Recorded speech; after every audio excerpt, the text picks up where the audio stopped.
Let's move on now to the Miami Dolphins and the player that they need to break out in the 2023 NFL season for them to go even farther into the playoffs than they did last year, and that is Devon Achane. And I apologize if I'm mispronouncing that. I believe that is correct. But he is a player that they picked up in the third round. He's a guy that we actually even predicted, just kind of from initially where he would fall.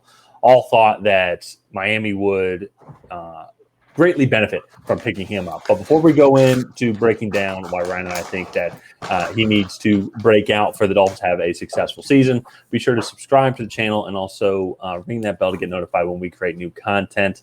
We are going to be creating a bunch more content as we enter the 2023 NFL preseason and regular season as well. So be sure to like, subscribe, and ring that bell to get notified. And Ryan, let's get into it here. Let's do it.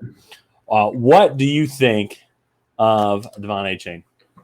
So originally, I didn't really like the pick. I have kind of come around on it as the fact that they probably weren't going to be able to add any high caliber offensive linemen in that spot. And I think if you throw in Devon Achane's explosiveness into that offense, it could act similarly to maybe investing heavily in that offensive line, as it could really spread defenses out and make them have to chase a lot, right? And not really let them pin their ears back and get after the passer, which was a lot of the situations where Tua was hurt last year, was when they did the longer drops, right? And then he was getting hit off of scrambling, right?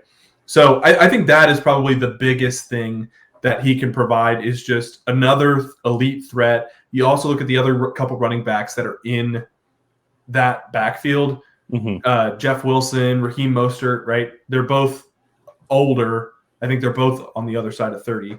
So he adds some youth into that, and then also some explosiveness. He is undersized, but he also is a pretty good pass catcher as well. And so I think he brings a level of dynamism to that backfield.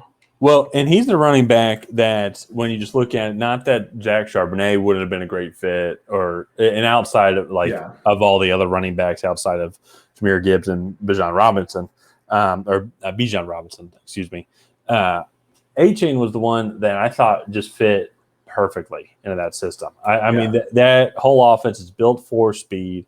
You go look at Jalen Waddle and Tyreek Hill. I mean, they are got to be well below average of overall receiver height and build and weight and strength. But the top 1% in overall speed amongst both of them. And that is what he brings to the table. And he does have some decent running between the tackle capability as well. And you also go and look at who he's competing against, Raheem Mostert, and then also Jeff Wilson also. It would not be surprised come in the second half of the regular season that he is the starting running back. He is getting majority of the snaps, and he is their 3-down back, because he can catch it out of the backfield. He can run it in between the tackles. But one of the benefits, though, too, of that is the Dolphins' offensive line isn't particularly that great, so they don't run it between the tackles that often. Go ahead. I was gonna say, what's the head coach's name? Mike McDaniel. He likes to run that outside zone scheme that he ran as the running game coordinator in San Francisco. So I think that this plays really well into that style of system, and his speed and explosiveness can make up for some of the lack of talent on that offensive line. Yeah. No, I agree. I think he can. I honestly think he can have.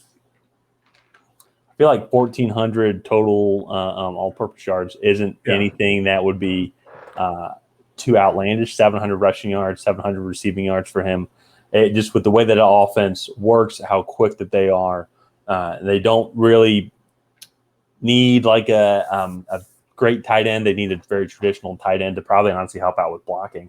But with them too, and I believe then they also have Trent Sherfield as like their other third receiver. Correct? No, not Trent Sherfield. I can think of his name. He used to play for Dallas. I forget. I'm blanking on it. Cedric Wilson. Yeah, that's it.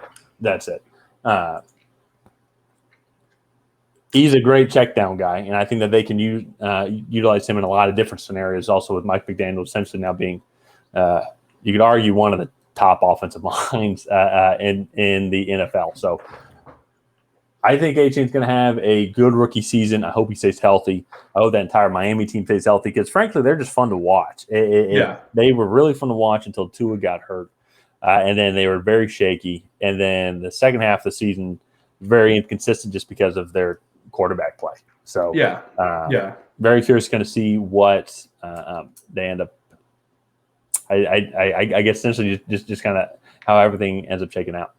Yeah, no, and I think Achane can quickly become Tua's outlet, right, in some of those situations. So that'll be interesting to see what kind of impact he has. And I think for this offense to reach its full potential, having him come in and contribute from day one in a heavy role and do it well, I think would be very beneficial. So yeah, let's go ahead and wrap up the Miami Dolphins, or not the Devon Achane breakout there. If you guys have not already, please go ahead and like and subscribe and leave a comment down below on what you thought of the Devon Achane pick. You think is going to be successful? You think he's going to fail? Let us know down below. And other than that, we will see you guys next time.